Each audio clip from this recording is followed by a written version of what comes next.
drive shaft.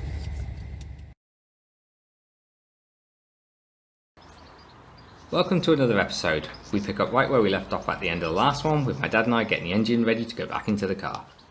The first step was to fit the mid plate that goes between the engine and the gearbox. Don't forget to fit this first before fitting the flywheel, otherwise you'll be taking it all back apart again. Ask me how I know.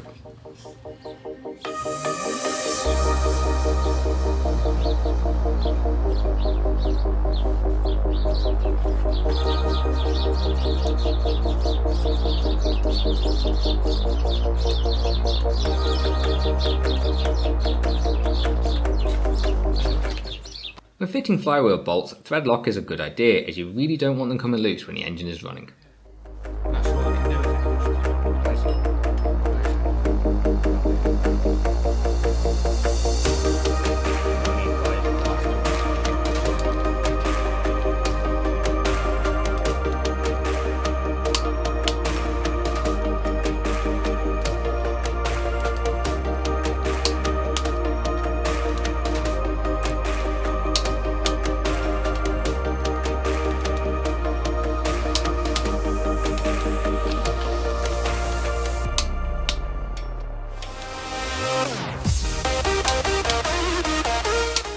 Don't forget that all important second click just to make sure that everything is done up properly.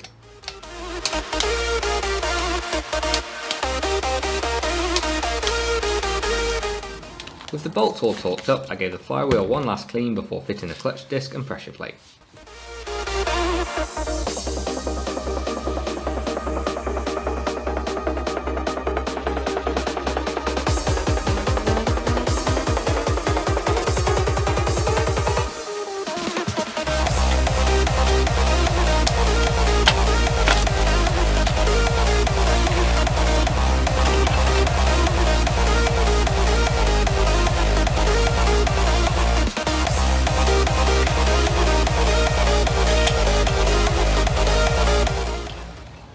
Bring the gearbox over already, Dad. In the gearbox too. Yeah. That's two person left, isn't it? Gearbox?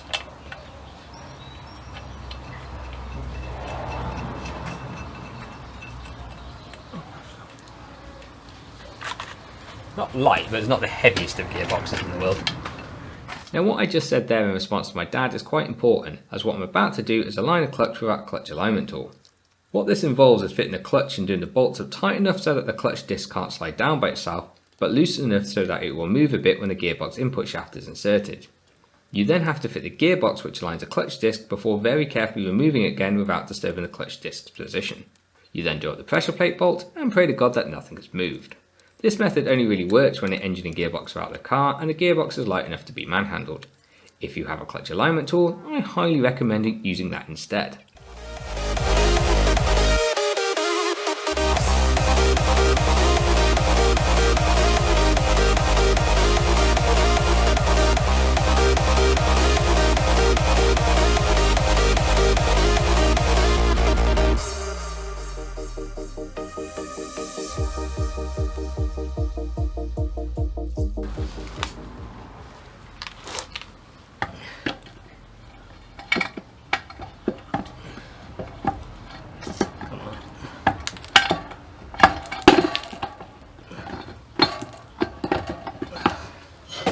Just send us here. No. Yeah.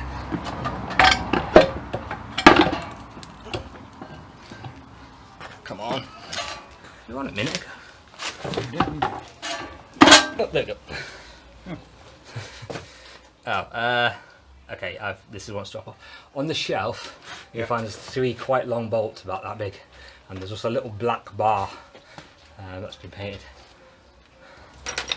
After my dad and I had swapped positions, I got the gearbox to engine bolts in place and the lower support bar. Don't worry, everything was torqued up afterwards.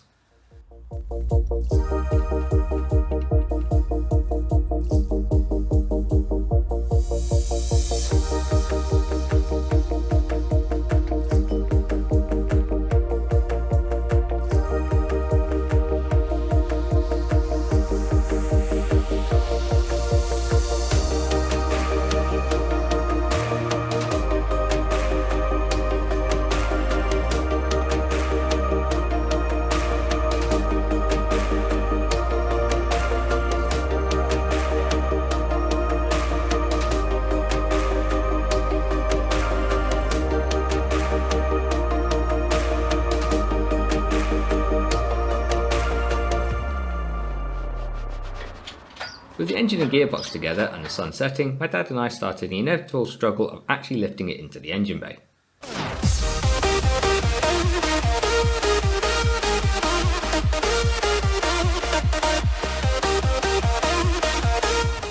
After much trying with my dad, trying to get it in there, 5 minutes later, I managed to do it by myself. Dad, I love you, but it was easier to do this by myself. I know you said not to persevere. Fortunately, there was a bit of a casualty to the bulkhead, so we might try and touch that up a little bit. The following morning, I started by reconnecting the engine to the engine crane to lift it back up again so that I could slide the subframe underneath the car and get both it and the engine mounted. If I'm honest, I might have celebrated a little too early about getting the engine in the engine bay by myself the day before, as in order to get the subframe in, I pretty much had to take the whole assembly back out again. The only good thing I did learn from the day before was that initially I had the engine leveler the wrong way round. With this corrected, it did make getting the engine and gearbox in and out much easier.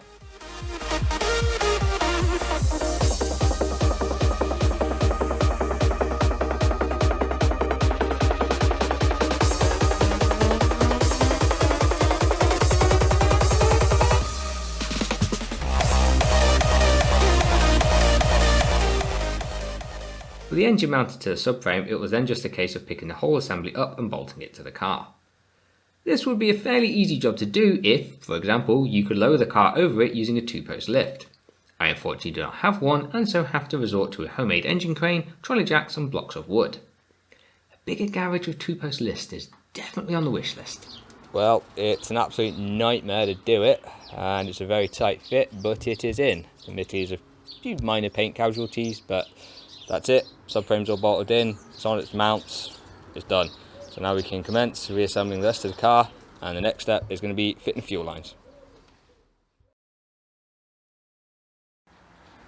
Now, call that either epic pessimism or brilliant forward thinking, but 2 years ago when I put this car back together for the Mongol Rally, I fitted a 5/16 fuel line. I fitted the 5/16 fuel line because I knew in the future I'd probably end up changing the engine, and in doing so I'd be hunting for more power. Well, the easiest way to get more power is to go to fuel injection, and I didn't want the fuel line being the restriction in the system. In order to run fuel injection on a Mini, you're going to require a return style fuel system, so that's going to require fitting another line. So at the beginning of 2020, at the Staff's Mini show, I went and picked up this, another roll of 5/16 copper fuel line. As part of the fuel system, I also need to include a fuel filter, and the best option to do this is just to use the OEM style SPI or MPI fuel filter and bracket, which is located on the rear subframe. While hunting for one, however, I ended up finding this little lot, which has changed my plans considerably. Now, buying a second-hand set of fuel lines like this has had a couple of advantages. The first is, it's actually ended up cheaper as buying this lot than the individual parts I needed from it in order to build the fuel system. The second is that it very conveniently showed me how everything goes together. Now, these lines are second-hand, so they're not in perfect condition, however they are perfectly serviceable. We are going to clean them up, and anything that's damaged or needs repairing on it we will address. Before fitting this lot to a car though, there are definitely a few things that we want to address, and the first is this line here. This line goes from the breather on the fuel tank to a charcoal canister that would have been located somewhere in the engine bay. Now, due to the age of my Mini, I am not required to run one, and the emissions test will be based on the year of the car. The engine bay in the Mini is already getting very tight with the Nissan engine in there, and if I can avoid any complexity that I don't have to include, I will do so this line can come out.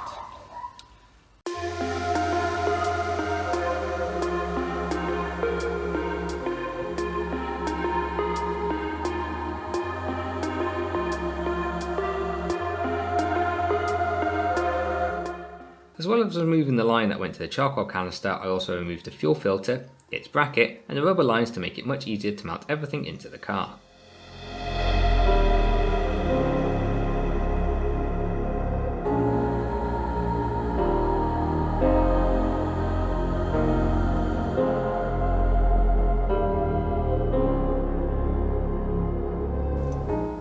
With the fuel line stripped down ready to be fitted to the car, the next thing I needed to do was come up with a way to mount them. The MPI lines that I've got hold of did have their plastic mounting clips with them. All I required was a stud to screw onto. However, I didn't want to drill into the bottom of my car to put a bolt through, so I made up some plates with a stud welder feature.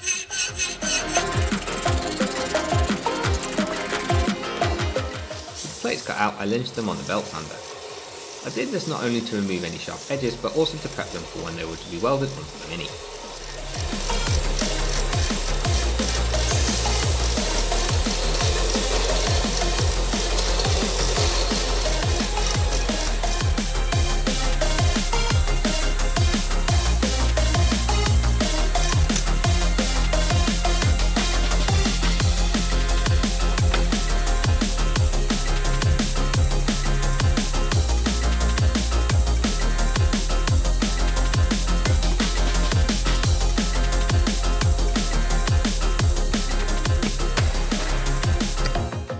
The plates first had a 5mm hole drilled into them.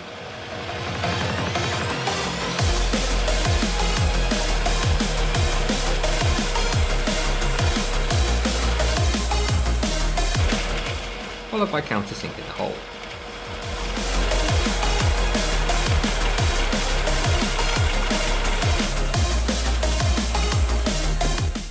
With the hole drilled and countersunk, I prepped the plate for welding and then fitted the necessary M5 countersunk screw.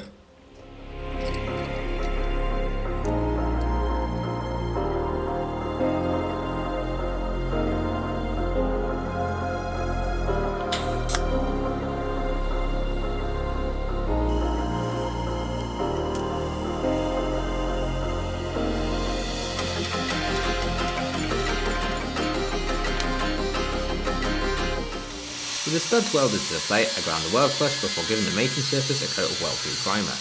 A total of 6 of these small mounting stud plates were made.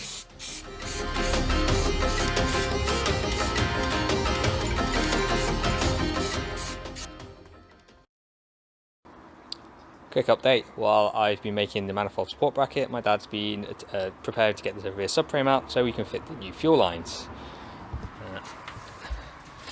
So far, the rear shocks are out, the battery cable's disconnected, and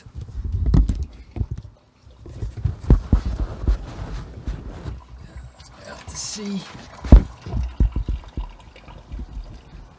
the brake pipe has been disconnected. And it only really leaves the handbrake cable, and then we can take out the 8-bolt to hold the subframe in. Now I did copper grease them when I put them in, so I'm hoping that they come out okay.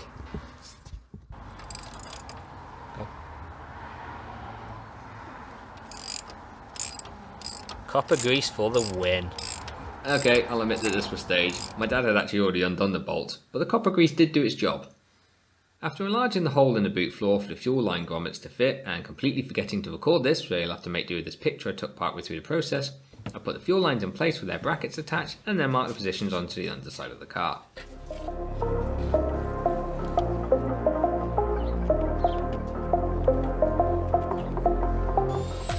With the positions marked, I used a power file to remove the paint so the fuel line brackets could be welded on.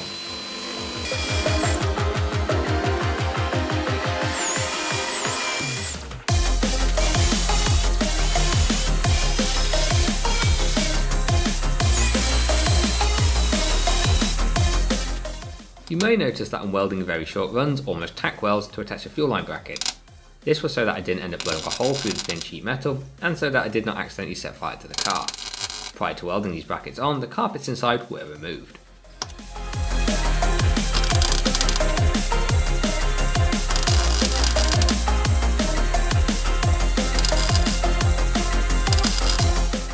Before final fit up of the fuel lines, I applied seam sealant around all the joints between the brackets and the floor pan, and then gave them a coat of the same underseal that I originally painted the underside of the Mini in. With the fuel lines fitted to the car, the next job is to put all the suspension back. Now my dad's already very kindly refitted the rear suspension and subframe for me. So it's my job now to concentrate on the front. As I think I've mentioned before, I was trying to get the car ready for a trip which I needed to send the organisers my vehicle's details in advance. In order to meet their deadline, this required me to start burning the candle at both ends. However, after the best part of 2 years making parts, test fitting them to the car, cleaning them, painting them, etc, it was now just a straightforward task of reassembling it all. So let's cue the tunes and time lapse our way through this, starting with fitting the lower suspension arms.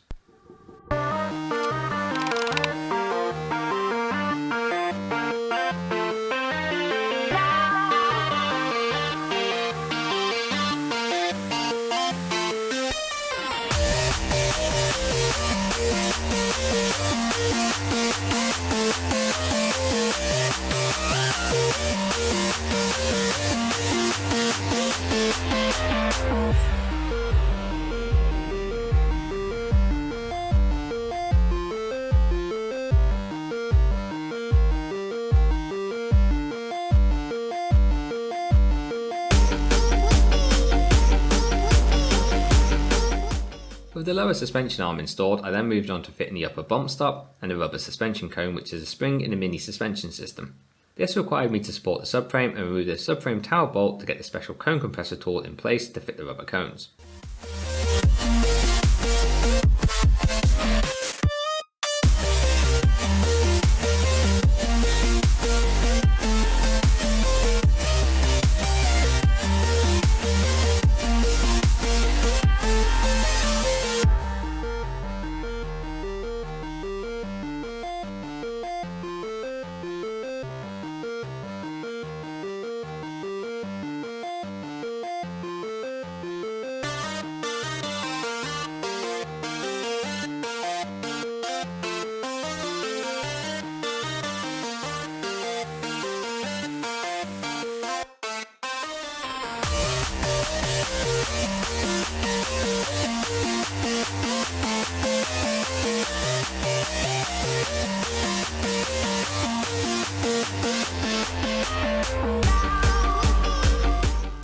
With the rubber cone in place and compressed, I could then fit the upper suspension arm with my aftermarket high-lows.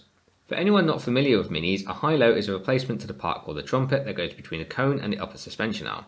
You can change the length of them by winding the ball joint in and out at the end, which adjusts the ride height of the car.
With the upper and lower suspension arms fitted, I could then refit the drive shaft before fitting the hub assembly.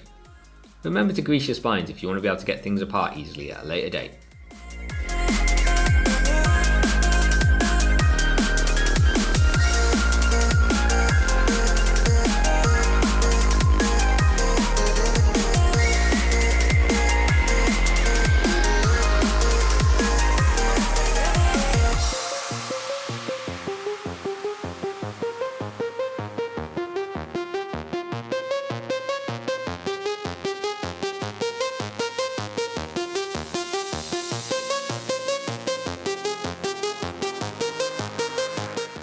Before removing the cone compressor and releasing them, remember to fit your lower bump stop.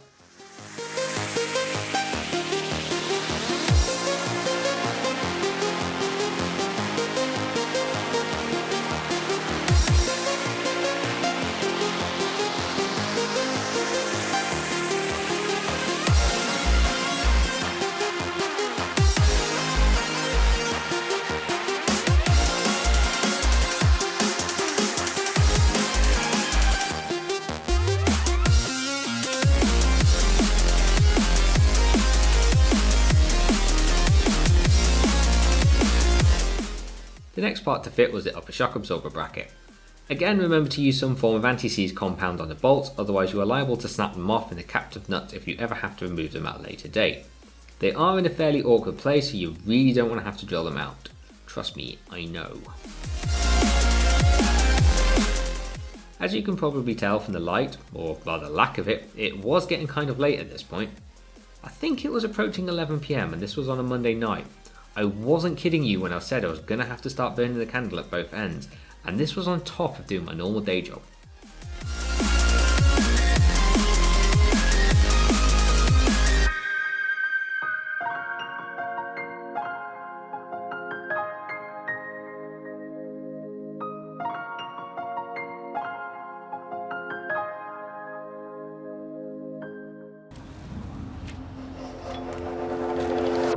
Is this what giving up feels like?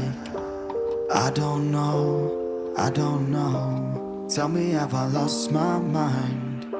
Nowhere to go, so far from home. Is this what giving up feels like?